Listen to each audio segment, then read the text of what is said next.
Have you ever stopped while playing a game to just watch and enjoy a magnificent landscape? Have you ever experienced this little moment of happiness where you just live and experience the immersion at its fullest? I think these moments are what I look for in a lot of games, as I collect screenshots, always trying to capture this feeling. I have been thinking about what the perfect video game would be for me. And through this tendency to sometimes take time to stop and watch, I started to understand what I would really be looking for. Why do these virtual places have such an impact on us? Even in games that do not have a super realistic setting, you can still find something beautiful. The game in which I experienced this for the first time was Minecraft. A very simple combination of blocks. And still, I just stopped and watched. Other games, who do not necessarily have the most groundbreaking graphics, also triggered this feeling in me, like Valheim or Outward. Of course, I can still encounter this in more beautiful games like Elden Ring, Horizon Zero Dawn, and even more dated games like Skyrim or Oblivion. So it is probably not only about the graphics. The reason why this feeling emerged in me stayed a mystery for quite some time. And then, I watched the incarnation of it. A few years ago, I was introduced to a very special anime, Made in Abyss. It has since become very dear to my heart, as it is the most impressive depiction of the reason why I enjoy video games so much. To sum up the story of Made in Abyss in a few sentences, the anime, and the manga of course, features a giant mysterious hole. Its entrance is surrounded by a city built by people who want to explore the abyss. The abyss is a very dangerous place, filled with monsters and different hazards. And yet, people still feel the absolute need to go down there, as if the abyss was calling. We follow children who get down into the abyss to uncover secrets.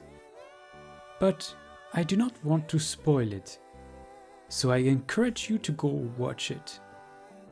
This anime is the embodiment of the contrast between beauty and danger. The art style is cute and the scenery is stunning, and yet it has some very gruesome and disturbing scenes. The abyss is beautiful, but part of its beauty resides in the dangers that hide between this appearance. And that is probably what made me stop to admire video game landscapes. Video games are filled with vicious enemies that, for some very hard games like the Souls, keep you under constant pressure. But sometimes our minds are slightly tired of the pressure and want us to take our time a little bit more. And, for a moment, the pressure of the danger leaves, and what is left is pure awe. The plains of Valheim are beautiful because you died dozens of times, and in these small moments of calm, you can admire the peace far more because of the contrast. Elden Ring's landscapes are beautiful, but they are made even more by the fact that you stop for a moment and take the time to admire them. Minecraft's landscape are even more beautiful when you spend the night in fear hiding in a dirt hut, and you admire the blocky plain when the sun rises. I want to end this video by coming back to my idea of a perfect video game. I do not mean in any way that to be beautiful, a game must be hard.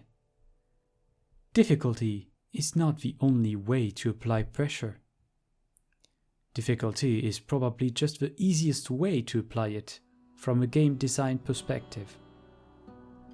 The contrast between beauty and danger is to me a big factor of immersion, and participates in creating a natural flow to some games.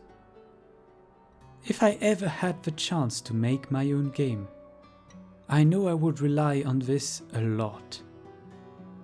That is also why I like camouflaged enemies so much.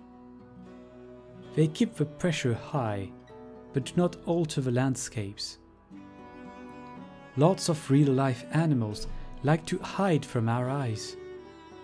And when you roam around the forest, the possibility that you might encounter an animal makes it even more incredible, even if you end up never seeing one. Thank you all for watching until the end. This was my very first video essay. I hope you liked it. If you enjoy the content I make, do not hesitate to subscribe to the channel, as this helps me a lot more than you think. According to YouTube statistics, only a small amount of people who watch my videos are actually subscribed, so feel free to do so. More videos are coming, so stay tuned for more. Bye.